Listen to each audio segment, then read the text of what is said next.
So this one is typical painting of that Parisian period, starting from 1953 till 1959, 1960. It's still on canvas, on jute, so the open wooden frame with the jute on it, and then he's starting to prepare the jute with a background, sometimes another color, and here it's English red, looks like pink, and then the canvas is ready, and he starts to paint. If you see a painting like Binge, the strokes are nearly the same. The canvas didn't allow him to go further. So it's not so thick, it's already very thick, but it's just the balance between the canvas and the paint itself. And then a kind of action painting, very gestual. This one is called Cristal Baroque. Looks very Baroque also because it's dripping, it's round, it's quite rough also.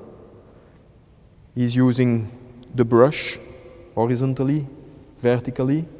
Every part has to be different. He doesn't want to repeat a movement. His monochromes are nearly never totally white. He didn't like aesthetic. He also, he wanted something nearly natural. So here we talk about a painting titled Ardoise. It's the period that he started around 70, 71 to paint much more, with much more paint. So here the size is quite big, so he's also making a wooden panel who's already bigger and also thicker in a way. It's a monochrome, a very, we could say a very flat one. Two huge strokes that he passed with a trowel, a very big trowel.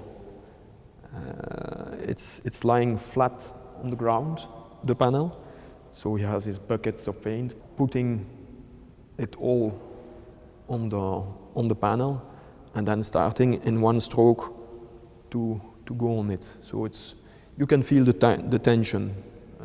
It starts and it stops somewhere, and when it stops you see it also. It's a little bit more rough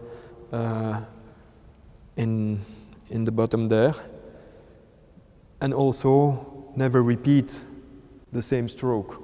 So they look the same. There's a central part with more matter, but the two very flat strokes are totally different from each other. So even in that kind, he didn't want to create the tension between the two strokes.